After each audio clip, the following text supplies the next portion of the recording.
अंतर्राष्ट्रीय लवी मेला कोरोना महामारी के खतरे को देखते हुए इस साल सादगी से मनाया जाएगा। 11 से 14 नवंबर तक रामपुर बुशहर में होने वाले इस मेले का न तो उद्घाटन किया जाएगा और न ही समापन। लवी मेला मैदान, कॉलेज ग्राउंड में बुशहरी, किन्नौरी और कुल्वी मार्केट लगेगी और केवल स्थानीय व हिमाचली उत्पाद बेचने को ही अनुमति दी जाएगी। कोई भी बाहर से खरीदकर यहां व्यापार नहीं कर सकेगा। इन व्यापारियों के लिए प्रशासन द्वारा निःशुल्क स्टॉल उपलब्ध करवाए जाएंगे। एसडीएम रामपुर बुशहर सुरेंद्र मोहन की अध्यक्षता में प्रशासन और संबंधित गणमान्य लोगों के साथ हुई बैठक में शनिवार को ये फैसला लिया गया है। लवी मेला पिछले करीब 400 सालों से एक व्यापारिक मेले के रूप में रामपुर बुशहर में लगाया जा रहा है, जहां बुशहर रियासत और तिब्बत के राजाओं के मध्य हुई संधि के बाद तिब्बत, किन्नौर, लाहौल स्पीति, शिमला, कुल्लू व मंडी सहित प्रदेश भर ही नहीं बल्कि बाहरी राज्यों से भी लोग अपने उत्पाद लेकर यहां व्यवसाय करते हैं। खासकर ऊन से बने वस्त्र, पशम, ड्राई फ्रूट, गर्म वस्त्र, लोहे के धातु व औजार व अन्य सामान की खूब खरीदारी होती है। समय के साथ मेले का स्वरूप बदला और अब यहां आधुनिक सामान, मनोरंजन के साधन व सांस्कृतिक संध्याएं भी आयोजित होने लगी। इस साल कोरोना महामारी के चलते इस तरह का आयोजन खतरे से खाली नहीं। ऐसे में प्रशासन ने इस मेले को सूक्ष्म रूप से केवल स्थानीय उत्पादों के कारोबार की अनुमति प्रदान की है। एसडीएम सुरेंद्र मोहन ने कहा कि ये मेला सिर्फ 11 से 14 नवंबर तक ही होगा, जिसके बाद किसी को भी व्यवसाय की अनुमति नहीं होगी। कोई सांस्कृतिक कार्यक्रम नहीं होंगे, केवल परंपरा का ही निर्वहन होगा। उन्होंने लोगों से आग्रह किया कि वे कम से कम केवल जरूरत का सामान खरीदने ही यहां आए, अन्यथा कोरोना का कहर लगातार जारी है। मेले के दौरान कोविड-19 से बचाव के लिए अपनाई जाने वाली सभी सावधानियों का पूरा ख्याल रखा जाएगा। नगर परिषद की ओर से दिन में 2 बार स्टॉलों को पूरी तरह से सैनिटाइज किया जाएगा। स्टॉल्स में पहुंचने वाले खरीदारों व व्यापारियों को मास्क व सोशल डिस्टेंसिंग का पूरा ख्याल रखना होगा। साथ ही एसडीएम ने पुलिस विभाग को भी मेले के दौरान कोरोना गाइडलाइंस का सख्ती से पालन करवाने के निर्देश दिए हैं। Apple news bureau report. इस साल जो अंतर्राष्ट्रीय लवी मेला है वो सूक्ष्म स्तर पर मनाया जाना है। इसमें जो हमारा लोकल प्रोड्यूस है यहाँ का, और जो हमारे जो एडजॉइनिंग डिस्ट्रिक्ट है किन्नौर, मंडी, कुल्लू, जो स्थानीय प्रोड्यूस के जो विक्रेता है उनको वहाँ बैठने की छूट दी जाएगी और उनसे कोई चार्जेस नहीं लिए जाएंगे। मेरा लोगों से अनुरोध है कि जो अंतर्राष्ट्रीय लवी मेला है इस बार लार्ज स्केल पर सेलिब्रेट नहीं किया जा रहा है, सिंपल स्मॉल स्केल पर हम इसको सेलिब्रेट कर रहे हैं। अतः इस मेले में कम से कम आए, क्योंकि कोविड केसेज उपमंडल में बहुत ज़्यादा बढ़ रहे हैं। इसलिए उपायुक्त महोदय के माध्यम से हमें ये आदेश मिले हैं कि इसको आप बिल्कुल स्मॉल स्केल पर जो लोकल प्रोड्यूस है, ताकि जो लोकल प्रोड्यूस जो तैयार करते हैं उनको नुकसान ना हो, उनको वहाँ बैठने की आप जगह दे दो, उनको हम फैसिलिटेट कर रहे हैं। इसके अलावा बड़े स्तर पर ये मेला नहीं मनाया जा रहा है, ना ही कोई कल्चर फंक्शन होगा, ना इसकी जो ऑफिशियल जो ओपनिंग और क्लोजिंग सेरेमनी होती है वो भी नहीं होनी है। अच्छा सर, इसमें दूसरा एक चीज़ ये थी कि जो हमारे शिमला डिस्ट्रिक्ट और किन्नौर डिस्ट्रिक्ट के अलावा दूसरे डिस्ट्रिक्ट जिलों से भी आ सकते हैं लोग। हाँ, दूसरे डिस्ट्रिक्ट से भी जो लोकल प्रोड्यूस है, जो उनका अपना प्रोड्यूस है, जो मार्केट से परचेज करके यहाँ वो बेचने के लिए नहीं आए, लोगों से अनुरोध है जो अपना प्रोड्यूस है अपने खेतों में तैयार कर रहे हैं उसको बेचने के लिए हम उनको अलाउ करेंगे। कि दूसरी जगह से खरीद कर यहाँ बेचना वो हम बिल्कुल अलाउ नहीं करेंगे। शिमला के लोअर बाजार में शनिवार सुबह करीब 11 बजे कपड़ों की दुकान में आग लग गई, जिसमें लाखों का नुकसान हो गया। दमकल की गाड़ियों व दुकानदारों ने कड़ी मशक्कत के बाद आग पर काबू पाया।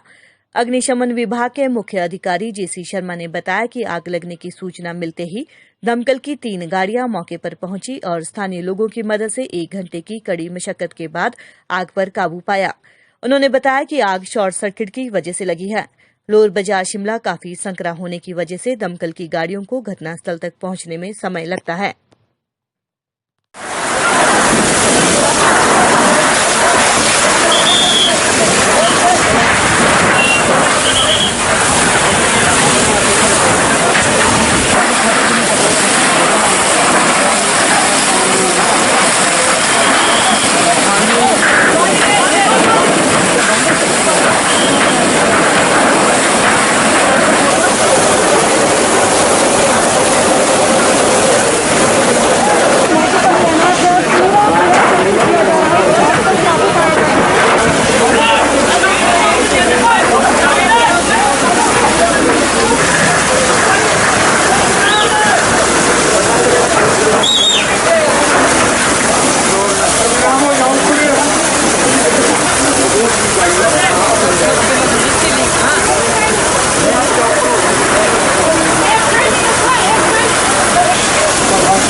इन्फॉर्मेशन है फायर की हमें 10:48 पे मिली है मॉर्निंग में। इमीडिएट जैसे ही हमें इन्फॉर्मेशन मिली, हमारे 2 टर्नआउट जो है माल रोड से इमीडिएट जो है स्पॉट के लिए रवाना हो गए। उसके बाद जो बालूगंज और एक गाड़ी बालूगंज से और 2 गाड़ियां छोटा शिमला फायर स्टेशन से भी मंगवाई गई और इस जो फायर को है बहुत ही जल्दी कंट्रोल कर लिया गया। इसका कारण ये भी है कि एक तो दिन का समय था, यहाँ के जो लोकल जनता थी उनका भी भरपूर सहयोग मिला और पुलिस ने भी लॉ एंड ऑर्डर को पूरी तरह से कंट्रोल में रखा, जिस वजह से प्रोफेशनल जो फायर फाइटर्स है अपना काम जो है वो बड़ी जल्दी से कर पाए। और आप अगर इसको देखें तो बंदरा एम्पोरियम के ऊपर भी जहाँ पे ये फायर हुई है, यहाँ पर 2 स्टोर्स हैं और जो लेफ्ट साइड वाला स्टोर है उसी में ही फायर है और जो राइट वाला है उसको भी सेव कर दिया गया है। तो अभी जो हमें देखने में ये लगता है कि ये जो है बिजली के शॉर्ट सर्किट के कारण ये फायर हो सकती है, क्योंकि निचली मंजिलें वो भी बिल्कुल सुरक्षित है, उसमें कोई फायर नहीं है। लेकिन इनडायरेक्ट लॉस ज़रूर हुआ है पानी वगैरह से, क्योंकि पानी जब सीलिंग में पड़ा तो वो नीचे दुकानों की तरफ आया। तो नुकसान का आकलन तो अभी थोड़ा समय लगेगा इसमें करने के लिए, लेकिन इनिशियल स्टेज पे मुझे यही लगता है कि ये शॉर्ट सर्किट के कारण ही लगी है। आग बुझाने में किसी भी प्रकार का कोई दिक्कत नहीं आई, गाड़ियाँ बिल्कुल समय पर पहुँच गई थी और यहाँ के पब्लिक ने भी हमें पूरा सहयोग दिया, पुलिस ने पूरा सहयोग दिया और जो यहाँ पे और जो भी सर्विसेज थी सबने पूरा सहयोग दिया, इसीलिए ये कंट्रोल हो पाया। प्राकृतिक खेती के अंतर्गत हिमाचल के किसानों बागवानों को भारतीय नस्ल की गाय खरीदने के लिए 25,000 रुपए तक वित्तीय सहायता प्रदान की जा रही है। भारतीय नस्ल के इस गौवंश में थारपारकर, साहिवाल, रेड सिंधी और हरियाणवी विशेष रूप से उपलब्ध करवाई जा रही है। प्राकृतिक खेती खुशहाल किसान योजना के अंतर्गत कृषि, बागवानी और दुग्ध उत्पादन कर परिवार में खुशहाली लाने में ये गाय बेहद मददगार हैं। सरकार का प्रयास है कि गौवंश को सड़कों पर बेसहारा न रहने दिया जाए, इसलिए पहाड़ी नस्ल की गाय खेती के लिए सबसे उपयुक्त मानी जा रही है। इसके गौमूत्र और गोबर में ऐसे तत्व है जिससे जमीन की उपजाऊ क्षमता भी बढ़ती है और उपज का उत्पादन बढ़ने से किसान की आय भी बढ़ जाती है। वहीं 10 से 40 लीटर तक दूध देने वाली गाय आर्थिकी को बढ़ाकर परिवार का भरण पोषण करने में सहयोग देती हैं। प्राकृतिक खेती खुशहाल किसान योजना के प्रोजेक्ट डायरेक्टर राजेश्वर चंदेल ने कहा कि योजना के तहत करीब 290 गाय किसानों को प्रदान की जा चुकी है, जबकि जरूरत और आवश्यकता के अनुसार सैकड़ों गाय दूसरे राज्यों से उपलब्ध करवाई जाएंगी। किसानों को कम से कम 50% और अधिकतम 25,000 रुपए की सहायता प्रदान की जाएगी। उन्होंने किसानों से इस योजना का लाभ उठाकर प्राकृतिक खेती को प्रोत्साहन देने का आग्रह किया है। प्राकृतिक खेती के अंतर्गत हिमाचल के किसानों बागवानों को भारतीय नस्ल की गाय खरीदने के लिए 25,000 रुपए तक वित्तीय सहायता प्रदान की जा रही है। भारतीय नस्ल के इस गौवंश में थारपारकर, साहिवाल, रेड सिंधी। इसमें भी 2 किस्म के किसान हमारे पास हैं। एक किसान हुआ जिसको गाय सिर्फ गोबर और गोमूत्र के लिए चाहिए, तो उसको तो हमारा सुझाव होता है कि कोई भी पहाड़ी गाय जो छोटी गाय है, बहुत कम खाती है, उसको अलग से फीड नहीं देना, दिन में थोड़ी देर अगर ग्रेजिंग कर लेगी तो उसका गुजारा हो जाता है। दूध कम देती है, दूध बहुत कम देती है। हालांकि दूध भी जब A1 और A2 कैटेगरी की हम बात करते हैं तो वो दूध की डिफरेंशिएशन अलग आती है, इसकी कीमत आज बड़े स्तर पर लोगों को ज्यादा मिल रही है, परंतु फिर भी उसकी जो मुख्य आवश्यकता है वो गोबर और गोमूत्र है।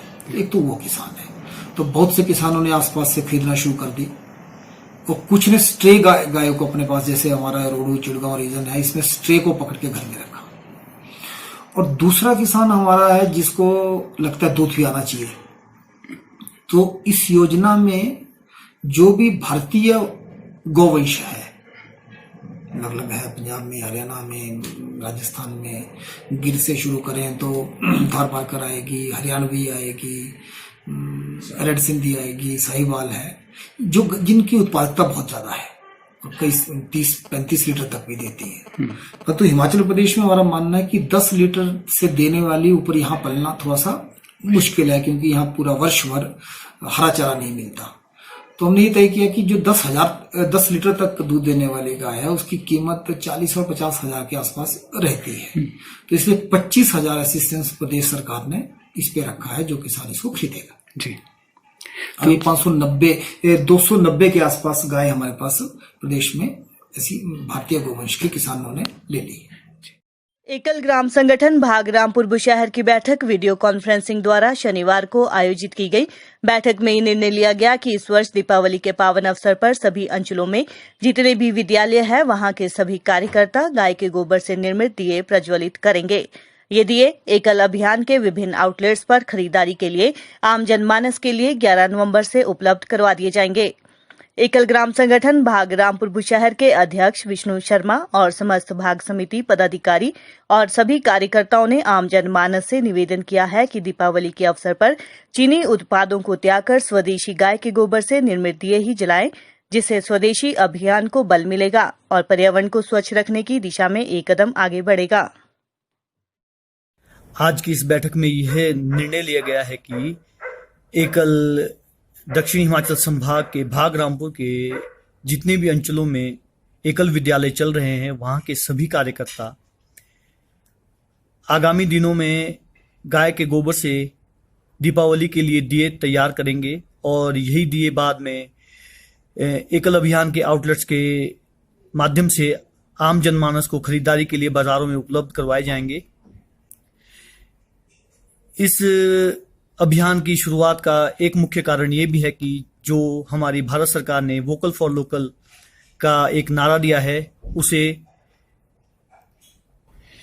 इस मुहिम से बल मिलेगा और हम आशा करते हैं कि हमारे रामपुर के भाग में जितने भी आम जनमानस है वह चीनी उत्पादों का बहिष्कार करके जो एकल अभियान के हमारे कार्यकर्ता स्वदेशी गाय के गोबर से दिए निर्मित करेंगे, उनकी खरीदारी करके देश के वोकल फॉर लोकल नारे को बल देंगे। और मैं एक बात यहाँ पर आपको फिर बताना चाहूँगा कि हमारे रामपुर भाग में 4 अंचल आते हैं, जिसमें रामपुर, आनी, किन्नौर और कुमारसैन हैं और हर अंचल में 12 संच हैं। तो हमने आगे आदेश जारी किए हैं कि हर संच से कम 200 दिए बनाए जाएंगे और यही दिए एकत्रित करके हम अपने आउटलेट्स पे, जो हमारे आउटलेट्स रामपुर में, कुमारसैन में, आनी और किन्नौर में लगेंगे, वहां पर 11 नवंबर से बिक्री के लिए उपलब्ध हो जाएंगे। तो मैं सभी आम जनमानस से प्रार्थना करूंगा, निवेदन करूंगा कि आप सब हमारा सहयोग दें और जो एकल के कार्यकर्ताओं द्वारा निर्मित दिए ही खरीदें और इस दीपावली को शुभ और मंगलमय बनाएं। धन्यवाद। प्रदेश में लुप्त होती जा रही शिल्प कला को बचाने और कलाकारों के हुनर को मंच दिलाने के मकसद से शिमला के पद्मदेव कॉम्प्लेक्स में भाषा एवं संस्कृति विभाग द्वारा राज्य संग्रहालय हिमाचल प्रदेश के साथ मिलकर 7 से 11 नवंबर तक 5 दिवसीय कला एवं शिल्प मेले का आयोजन किया जा रहा है, जिसमें शिल्पकारों के अलग अलग उत्पाद प्रदर्शनी और बिक्री के लिए लगाए गए हैं। मेले का शुभारंभ निदेशक भाषा एवं संस्कृति विभाग द्वारा किया गया। मेले को देखने के लिए इस दौरान यूएस के राजदूत जो हिमाचल दौरे पर है वे भी पहुंचे और प्रदर्शनी का अवलोकन किया। भाषा एवं संस्कृति विभाग के निदेशक सुनील शर्मा ने बताया कि देश में भारत सरकार द्वारा सतत विकास का 2030 का टारगेट रखा गया है, उसी को मद्देनजर रखते हुए और शिल्पकारों को उनकी कला को जीवित रखने के लिए विभाग ने ये प्रयास किया है। इससे जहां शिल्पकला का संरक्षण होगा वहीं कलाकारों को रोजगार भी मुहैया होगा। प्रदर्शनी में शिल्पकारों द्वारा बांस और चीड़ की पत्तियों से बनाए गए इको फ्रेंडली उत्पाद लगाए गए, जो लोग अक्सर लेना पसंद करते हैं। भारत गांव में बसता है। शहर में आने के बाद भी लोग गांव की चीजों को भूल नहीं पाते और गांव में बने उत्पादों को ढूंढते हैं, इसलिए प्रदर्शनी में वे उत्पाद लगाए गए हैं। प्रदेश में लुप्त होती जा रही शिल्पकला को बचाने और कलाकारों के हुनर को मंच दिलाने के मकसद से शिमला के पद्मदेव कॉम्प्लेक्स में भाषा एवं संस्कृति विभाग द्वारा राज्य संग्रहालय हिमाचल प्रदेश के साथ मिलकर 7 से 11 नवंबर तक 5 दिवसीय कला एवं शिल्प मेले का आयोजन किया जा रहा है, जिसमें शिल्पकारों के अलग अलग उत्पाद प्रदर्शनी और बिक्री के लिए लगाए गए हैं। मेले का शुभारंभ निदेशक भाषा एवं संस्कृति विभाग द्वारा किया गया। मेले को देखने के लिए इस दौरान यूएस के राजदूत जो हिमाचल दौरे पर है वे भी पहुंचे और प्रदर्शनी का अवलोकन किया। बेसिकली ये एक प्लेटफॉर्म देने की बात है उस कला को, उस संस्कृति को जो थोड़ी विलुप्त होती जा रही है, या हम ऐसा कह सकते हैं कि थोड़ी कम जिसकी मांग होती जा रही है, या लोग उससे दूर होते जा रहे हैं। आप जैसा देख पा रहे हैं इको फ्रेंडली मटेरियल बहुत कुछ यहाँ पे है। जैसा आपने देखा होगा कि बांस या पाइन नीडल से बनी हुई चीज़ें भी हैं। तो सस्टेनेबल डेवलपमेंट गोल्स 2030 में जैसा कि एक लक्ष्य है कि सस्टेनेबल डेवलपमेंट अब सभी राष्ट्रों का, सभी देशों का मतलब, और सभी हमारे प्रदेश भी उसमें एक अग्रणी भूमिका निभा रहा है। तो इस लक्ष्य की पूर्ति कर रहा है। दूसरा, जैसे मैंने कहा कि विलुप्त होती हुई जो भी हमारी संस्कृति है, कला है या आर्टिशियंस हैं, जिस तरह के आर्ट्स एंड क्राफ्ट्स हैं, उसको एक मंच देने की कोशिश है ताकि हम उनको जो इन सामान के उपभोक्ता हैं उन तक पहुंचा सकें। भारत गांव में बसता है और जहाँ के जो छोटे छोटे शहर हैं वहाँ का हर आदमी गांव से आता है, और कहीं ना कहीं उसके दिल में, जब चाहे शहर में भी आ जाए तब भी उसके दिल में रोजगार के चक्कर में जैसे ही वो आता है तो उसके दिल में एक तरह से गांव रहता है। तो ये कोशिश है कि उसको ये जो चीज़ अपने गांव में कभी उसने देखी थी वो हम एक कैपिटल पे उसको दिखा पाएँ, एक मंच के और एक अंडर वन रूफ इसको हम दिखा पाएँ। रोहतांग टनल में कांग्रेस अध्यक्ष सोनिया गांधी की शिलान्यास पट्टिका हटाने पर कांग्रेस लगातार मोर्चा खोले हुए हैं।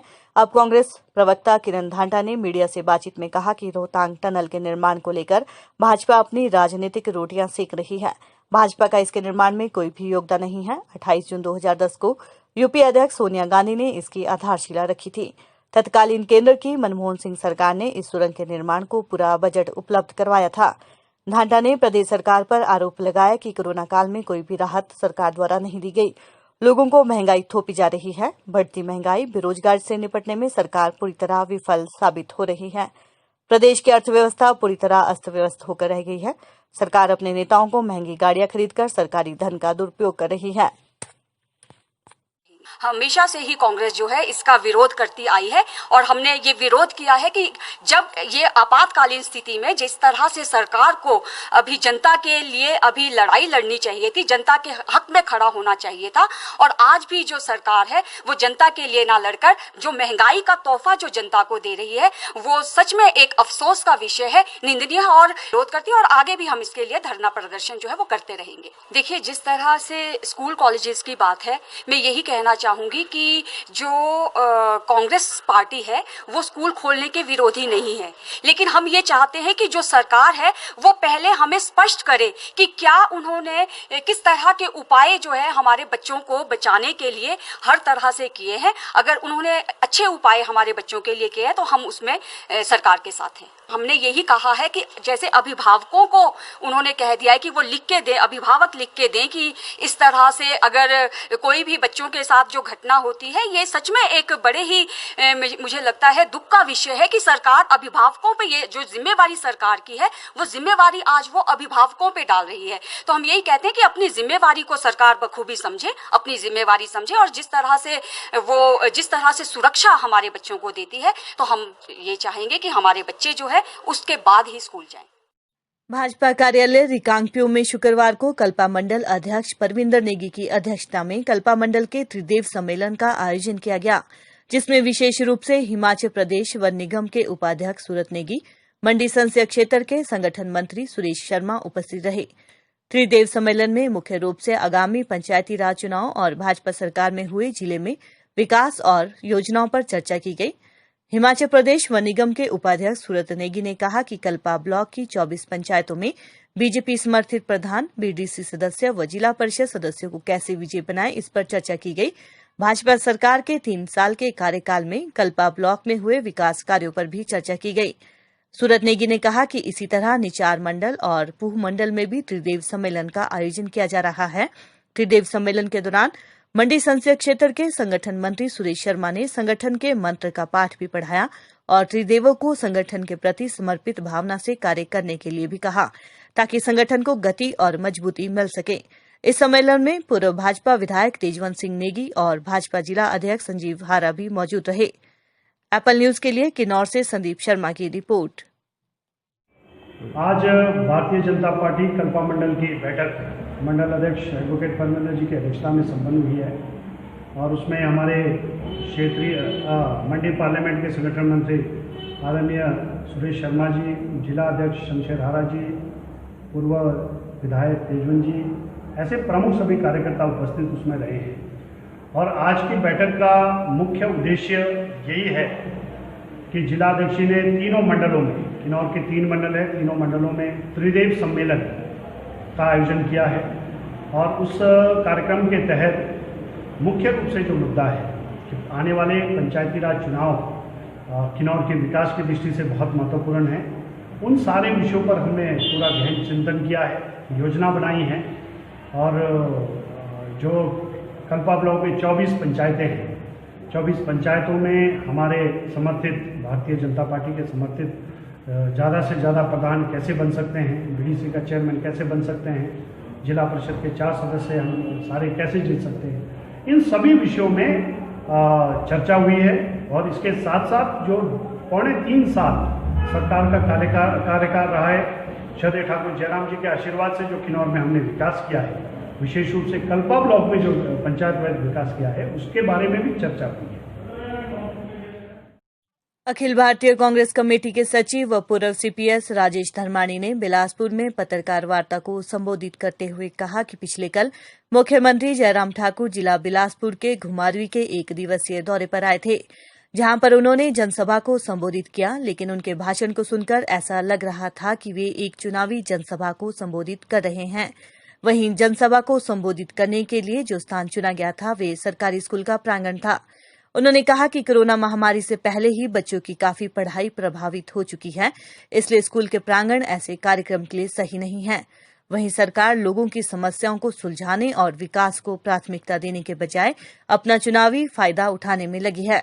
उन्होंने बताया कि घुमारवीं विधानसभा क्षेत्र में जितने भी शिलान्यास और लोकार्पण किए हैं, उनमें कुछ एक योजनाओं को छोड़कर बाकी सब योजनाएं उनकी सरकार के समय की है और हमारे जनप्रतिनिधि लगातार लोगों को गुमराह करके अपना नाम जोड़ने की कोशिश में लगे हैं। एप्पल न्यूज के लिए बिलासपुर से सुरेंद्र जमवाल की रिपोर्ट। माननीय मुख्यमंत्री जी घुमारवीं के दौरे पे आए थे और उनके भाषण को सुन के ऐसा लगा जैसे वो चुनावी भाषण दे रहे हों। और उस जनसभा के अंदर भाजपा के झंडे लगाए गए और जनसभा का जो स्थान था वो सरकारी स्कूल का प्रांगण था। तो सरकारी स्कूल में बच्चों को पहले से ही काफ़ी दिनों तक स्कूल में आने से सरकार या महामारी की वजह से रोका गया और अब जो स्कूल खुलने के बाद भी जो है वहाँ पे एक राजनीतिक तौर पे उसकी सभा करना और वहाँ पे चुनावी भाषण देना, मैं समझता हूँ कि सरकार की मानसिकता को दर्शाता है कि उसका ध्यान जो है वो लोगों की विकास की को प्राथमिकता ना देकर लोगों की समस्याओं को सुलझाने की बजाय लोगों को अपने चुनावी फायदे के लिए उलझाने के ऊपर ज़्यादा ध्यान केंद्रित है। और दूसरा मैं कहना चाहूँगा कि बिलासपुर के घुमारवीं में जितनी भी परियोजनाओं का शिलान्यास रखा गया या उद्घाटन किया गया, उसमें से एक आधी योजना को छोड़कर जो है बाकी कांग्रेस सरकार के समय की हैं और हमारे जो जनप्रतिनिधि हैं वो लगातार जो है वो लोग घुमारवीं के लोगों को गुमराह करके उन योजनाओं पे अपना नाम जोड़ने की कोशिश करते हैं। उदाहरण के तौर पे मैं कहना चाहूँगा कि जैसे दधोल लदरौर सड़क है, इसकी जो शुरुआत है, इसकी प्रपोजल गवर्नमेंट ऑफ इंडिया को भारत सरकार ने 2015 में भेजी, जो फर्दर भारत सरकार ने वर्ल्ड बैंक को 16 फरवरी 2017 को भेजी थी और उसी के आधार के ऊपर जो है अब इसकी सैंक्शन मिली है और इसका ज़मीन का जो अधिग्रहण था ये भी पहले हो चुका था। दूसरा जो हमारी पेयजल की स्कीम है, इसके लिए तो मैं कहना चाहूँगा कि घुमारवीं के विधायक को जो वर्तमान मंत्री हैं, इसको वहाँ की जनता से माफ़ी मांगनी चाहिए, क्योंकि 137 करोड़ की एक बड़ी परियोजना जो थी वो हमारे समय में जो है इसकी DPR मंजूर हुई थी, जिसको ब्रिक्स बैंक में और जाइका में फंडिंग के लिए जो है वो प्रस्तावित किया था। उसकी जगह पे एक 36 करोड़ की योजना, ये 53 करोड़ की नहीं है, इसकी जो तकनीकी स्वीकृति है वो 36 करोड़ की सरकार ने जो है दी है। तो महज एक ड्रामा ये रच रहे हैं कि हमने 53 करोड़ रुपए की जो है स्कीम मंजूर करा दी है, जबकि वास्तविकता में ये 36 करोड़ की है और ये पूरी विधानसभा क्षेत्र को पूरी तरह से कवर नहीं करती है। तो ब्यास से एक अच्छी परियोजना जो है हमारे समय पे बनी थी, उसको सरकार शीघ्र अतिशीघ्र जो है मंजूर करे और इधर उधर की बहानेबाजी है इसको बंद करे। प्रधानमंत्री नरेंद्र मोदी ने कोरोना को हराने के लिए जन आंदोलन का आह्वान किया है, जिसको लेकर क्षेत्रीय लोक संपर्क ब्यूरो शिमला, प्रादेशिक लोक संपर्क ब्यूरो चंडीगढ़, सूचना एवं प्रसारण मंत्रालय भारत सरकार के साथ मिलकर शिमला में कोरोना जागरूकता अभियान के लिए मोबाइल वैन संचालित कर रहा है, जो जिला में कोरोना से बचने के लिए जागरूक करेगा। उपायुक्त शिमला आदित्य नेगी ने जागरूकता वैन को हरी झंडी दिखाकर रवाना किया। उपायुक्त शिमला आदित्य नेगी ने बताया कि ये जागरूकता वैन 6 नवंबर से 10 नवंबर तक चलने वाले इस अभियान के माध्यम से लोगों को कोरोना से बचने के लिए जागरूक करेगी। ये वैन जिला शिमला के सभी भागों में घूमकर लोगों को जागरूक करेगी, ताकि लोग सोशल डिस्टेंसिंग, हाथ धोना, मास्क पहनने को रवाना किया है। ये बेसिकली जागरूकता कोविड-19 के प्रति लोगों में जागरूकता बढ़ाने के लिए किया गया है। ये वैन जो है पूरे शिमला में ट्रैवल करेगी और सभी जगह जाकर लोगों को ये जागरूक करेगी, जो हमारे आदरणीय प्रधानमंत्री जी ने जो संदेश दिया है और जो हम समय समय पे जो गवर्नमेंट की गाइडलाइंस को पालन करने के लिए आपको बताते हैं, तो उसके लिए ये लोगों को जागरूक करेगी। इसका मेन उद्देश्य ये है कि लोग सोशल डिस्टेंसिंग का पालन करें, हमेशा मास्क लगा के रखें और बार बार हाथ को धोएं और अपने आप को जो है सुरक्षित रखें और अन्य को भी जो है सुरक्षित रखें। इस उद्देश्य से जो है ये आज वैन को रवाना किया गया है। कहाँ तक जाएगी सर ये वैन और कितने दिन तक जो है ये शहर में घूमेगी या पूरे जिला में जो है? ये 5 दिन ये वैन घूमेगी और ये जो है हमारे विभिन्न इलाकों को शिमला के कवर करेगी है। जी सर, बीते दिनों हम समय समय पे लोगों को जागरूक करते हैं, लोगों से अपील करते हैं और अगर आप देखें तो लोग शिमला में अगर आप देखें तो लोग हमेशा ज़्यादातर लोग मास्क पहन के घूमते हैं। ये ज़रूर है कि थोड़ा सा सोशल डिस्टेंसिंग में थोड़े से कुछ फॉलो में करने में थोड़ा कोई इशू रहा है, बट हमने इसमें भी अपने पुख्ता प्रबंध किए। हमने पुलिस की भी ड्यूटी लगाई है, एनसीसी के वॉलंटियर्स भी लगाए हैं और जनसंपर्क विभाग के माध्यम से भी हम जो है ना समय समय पे लोगों को जागरूक करते रहते हैं कि वो सोशल डिस्टेंसिंग, मास्क और हाथ धोने को जो है फॉलो करें। मुख्यमंत्री जयराम ठाकुर ने मंत्रिमंडल में फेरबदल की संभावनाओं को नकारते हुए कहा कि उनके दिल्ली दौरे को मंत्रिमंडल में फेरबदल से नहीं देखा जाना चाहिए। जयराम ने कहा कि कोरोना संक्रमण के कारण वे लंबे समय से दिल्ली नहीं गए थे। ऐसे में कई विषय थे जिनमें चर्चा होनी है, इसलिए दिल्ली जाने का कार्यक्रम तय हुआ है। दौरे का मंत्रिमंडल से कोई संबंध नहीं है। मुख्यमंत्री जयराम ठाकुर शनिवार को दिल्ली जाएंगे, जहां केंद्रीय नेतृत्व के बड़े नेताओं के साथ सीएम बैठक करेंगे। इससे पहले वीरवार देर शाम को उन्होंने भाजपा प्रदेश अध्यक्ष सुरेश कश्यप और 3 महासचिव त्रिलोक जम्वाल, त्रिलोक कपूर और राकेश जम्वाल के साथ बैठक की। इस दौरान उन्होंने कुछ मुद्दों पर चर्चा की। दिल्ली में शनिवार को बैठक के बाद रविवार को सीएम जयराम शिमला लौट आएंगे। जानकारी के अनुसार जयराम ठाकुर कुछ विषयों और प्रदेश सरकार की अब तक की परफॉर्मेंस पर पार्टी हाईकमान को रिपोर्ट देंगे। ज्वालामुखी प्रकरण और धवाला की नाराजगी जैसे विषय पर भी चर्चा संभव है। गौर हो कि हिमाचल मंत्रिमंडल का अभी कुछ महीने पहले ही फेरबदल और विस्तार किया गया है, लेकिन सत्ता के गलियारों में फिर से बदलाव के स्वर सुनाई देने लगे हैं। हालांकि सीएम इसे खारिज कर रहे हैं। लंबा एजेंडा नहीं, बस तो कर्सी के लिए वो आए हैं, शिमला आए और मिलना चाहते हैं और हम मिलकर के बात करेंगे। लेकिन भारत अमेरिका का एक बहुत अच्छा संबंध है और मोदी जी के नेतृत्व में वो संबंध और भी मजबूत हुआ है पिछले कुछ अर्से में। और ऐसी परिस्थिति में अब जब इन्वेस्टर्स यहाँ अमेरिका के आए हैं, उनसे बात करेंगे। टूरिज्म के हमारे इश्यूज हैं, बहुत सारी चीज़ों को लेकर के हिमाचल जो है वो उनके साथ किस प्रकार से काम कर सकता है, तो उन चीज़ों को थोड़ा हम डिस्कस करेंगे और मुझे लगता है कि इतना ही काफ़ी है। सरकार की तरफ से कोई तैयारी है कि कुछ ऐसे प्रपोजल पे डिस्कशन में? अभी बहुत ज़्यादा नहीं, कर्सी पर जो डिस्कशन में पॉइंट्स आएंगे तो हम बताएंगे। सर, कोरोना के कारण पिछले 4 दिनों में 35 मौतें हो चुकी हैं और मामले भी लगातार बढ़ रहे हैं। देखिए, हमने इस सारी चीज़ को लेकर एक तो सबसे बड़ी बात है कि हिमाचल प्रदेश में हमने जो टेस्टिंग का स्केल है उसको काफ़ी बढ़ा दिया है। मोर देन 5000 जो है डेली का हमारे जो है वो टेस्टिंग होती है। और दूसरे, अनफॉर्चुनेटली ऐसे लोग संक्रमित हो गए जो कोमॉर्बिडिटीज़ के कारण जिनकी मृत्यु हो गई। कोई किडनी का पेशेंट है, कोई शुगर का पेशेंट है, कोई बहुत ज़्यादा एज्ड है। ऐसी परिस्थिति के कारण जो है ये नंबर बहुत बड़ा है। लेकिन मेरा यही कहना है कि अभी भी परिस्थितियाँ बहुत अच्छी नहीं है कोविड की दृष्टि से, इसलिए सावधानी एकमात्र रास्ता है। और सर्दी के मौसम में ऐसे में क्योंकि हम देख रहे हैं, हालांकि नंबर तो कम आ गया था, दिल्ली में भी बढ़ोतरी हो रही है नंबर में, और हिमाचल प्रदेश में भी बढ़ोतरी जिस प्रकार से हुई है, तो मैं उम्मीद करता हूं कि सब लोग सावधानी रखें, मास्क पहने और सोशल डिस्टेंसिंग। और बड़ा कारण ऐसा हमको लग रहा है, जो हमने कुछ चीज़ों को लेकर के थोड़ी बहुत छूट भी दी और उसमें थोड़ी बहुत लापरवाहियाँ कुछ जगह देखने को मिल रही है।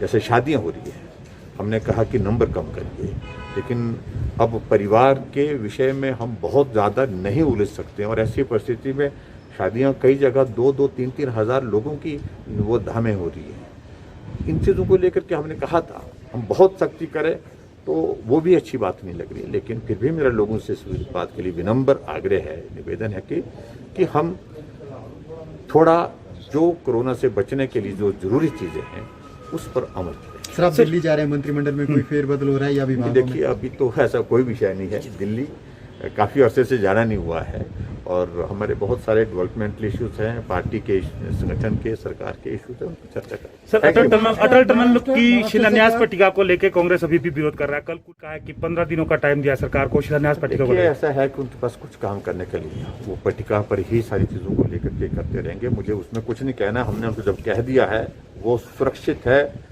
और BRO उसको सुनिश्चित करेगा कहाँ लगाना है।